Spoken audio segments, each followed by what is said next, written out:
नमस्कार मित्रांनो, आजच्या सत्य मराठी क्राईम स्टोरीमध्ये आपलं स्वागत आहे. पण सुरुवात करण्याआधी तुम्हाला एक नम्र विनंती आहे की जर तुम्ही चॅनलवर नवीन असाल आणि तुम्हाला अशाच सत्य घटना ऐकायला आवडत असतील तर आपल्या व्हिडिओला लाईक करून चॅनलला सबस्क्राईब नक्कीच करा. एक दिवस जवळजवळ 19 वर्षाचा तरुण आजूबाजूच्या घरामध्ये फिरत होता. तो लोकांना विचारत होता, तुम्हाला तुमच्या मुलांना खाजगी शिकवणी घेऊ इच्छिता का? असंच एकाचं दार खटखटल्यावर सुमारे एक 33 वर्षाची महिला बाहेर आली. महिलेने विचारले, भाऊ काय हवं आहे? काही समस्या आहे का? त्या तरुणाने विचारलं, दीदी जर तुमची हरकत नसेल तर तुमच्या घरी जर मुले असतील तर मी त्यांना खाजगी शिक्षण शिकवू शकतो. हे ऐकताच ती महिला म्हणाली, माझी मुले आहेत पण एक मुलगी फक्त 3 वर्षाची आहे आणि दुसरी मुलगी सुमारे 5 वर्षाची आहे. मी माझ्या नवऱ्याला विचारेन आणि जोपर्यंत तो होय म्हणत नाही तोपर्यंत मी काही सांगू शकत नाही. ही बातमी ऐकल्यानंतर तो तरुण निघून गेला आणि तो प्रतीक्षा करू लागला की ती महिला आपल्या नवऱ्याला विचारेल आणि त्याला होय किंवा नाही असं उत्तर मिळेल. तिचा नवरा ड्युटीवरून परत आल्यावर तिने त्याला विचारले, आपल्या जवळच एक तरुण राहतो, तो विचारत होता की तुम्ही तुमच्या मुलांना ट्युशन लावणार आहात का?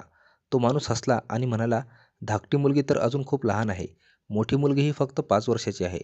पण आपण जर सुरुवातीपासूनच मुलांच्या शिक्षणाकडे लक्ष दिले तर ती चांगले शिक्षण घेऊन उत्तम नागरिक बनतील.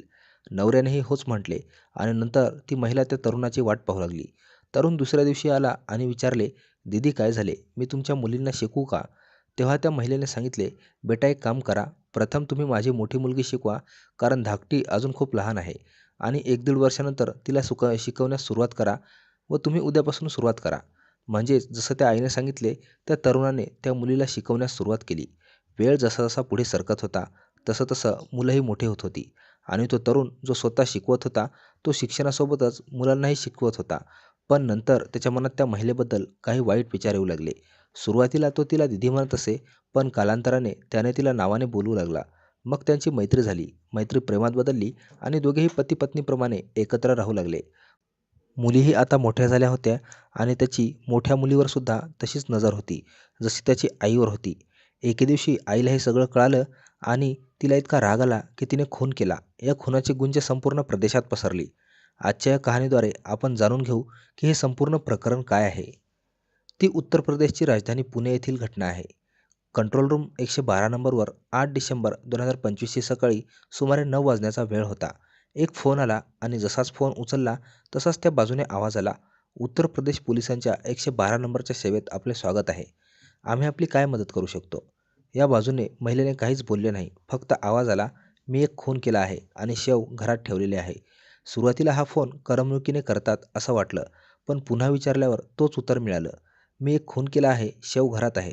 मग कंट्रोल रूमवरच्या कर्मचाऱ्यांनी हे गंभीरपणे घेतले आणि त्या महिलेचं नाव व पत्ता विचारला. तिने सर्व माहिती सांगितली. त्याचबरोबर जवळच्या सदाशिवपेठ पोलीस स्टेशनला ही माहिती दिली की त्यांच्याच हद्दीतील शिवाजीनगरमधील एका घरात शव सापडले आहे. लवकरच तपास करावा. ठाण्याने तातडीने त्या गावचे सरपंच मनोहर नाईक यांना तपासणीसाठी पाठवले. सरपंच त्या घरी गेले आणि दार ठोठावले. त्यांनी विचारले, तुमच्याकडून पोलिसांना फोन केला होता का? महिलेने सांगितले, होय, माझ्याकडूनच फोन केला होता. त्यांनी विचारले, तुमच्या घरात कोणाचा शव आहे का? महिलेने उत्तर दिले, होय, शव आहे, तुम्ही आत येऊन पाहू शकता. जसंच सरपंचांनी शव पाहिलं त्यांचेही होश उडाले. त्यांनी तो ठाणाधिकाऱ्यांना फोन केला. ठाणाधिकारी रामनाथ पाटील यांना फोन करून सांगितले, सर ही माहिती अगदी खरी आहे, आपण लवकरात लवकर यावे. लगेचच SI, DSP, ACP सर्व अधिकारी तेथे पोहोचले. तेथे सुमारे त्यांना 32 वर्षाचा राजवीर शर्मा यांचे शव पडलेले दिसले.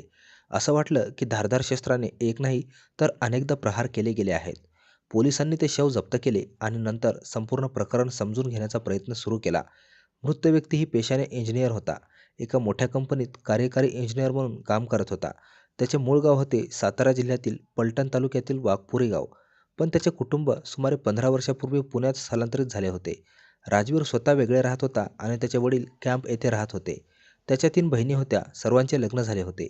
जसंच राजवीरच्या वडिलांना नरेंद्र शर्मा आणि आई उषा शर्मा यांना ही बातमी कळाली, ते रडत घटनास्थळी आपल्या मृत मुलाला पाहण्यासाठी पोहोचले. आई जोरजोरात रडत म्हणाली, मला माझा मुलगा दुल्हा बनताना पाहायचा होता, पण माझा एकुलता एक मुलगा आता या जगात नाही. मी हे स्वप्न कसे पूर्ण करू? त्या घरात 3 सदस्य होते. त्यांच्यावर पोलिसांची नजर होती.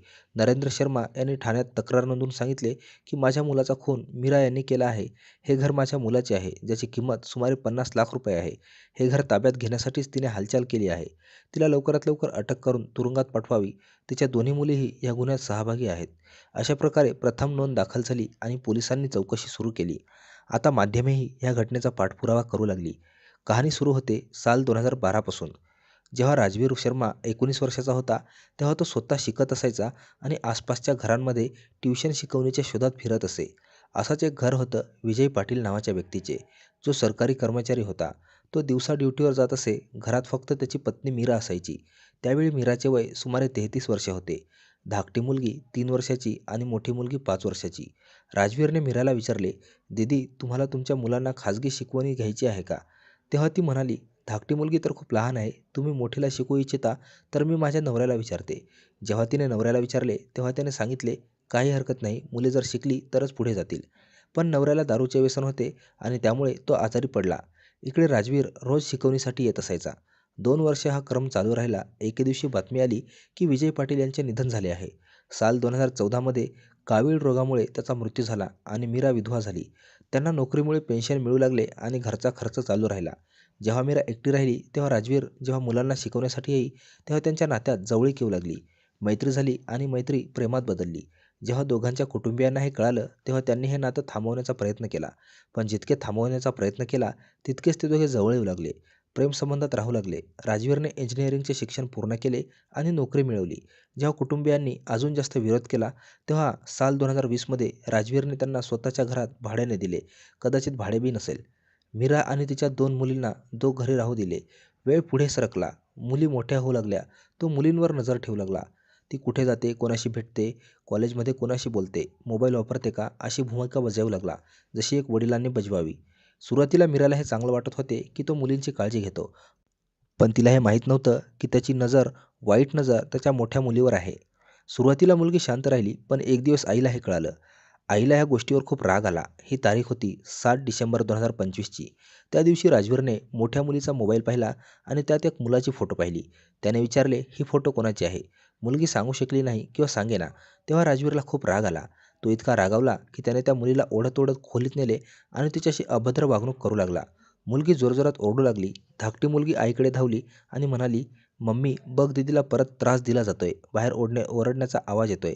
पण शेजाऱ्यांना या आवाजाशी काही कर्तव्य नव्हते, कारण या घरातून असे आवाज अनेकदा येत असत.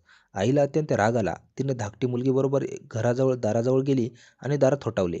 "दार उघड." मग दार उघडले गेले. आई खूप रागावली होती. ती स्वयंपाकघरात गेली.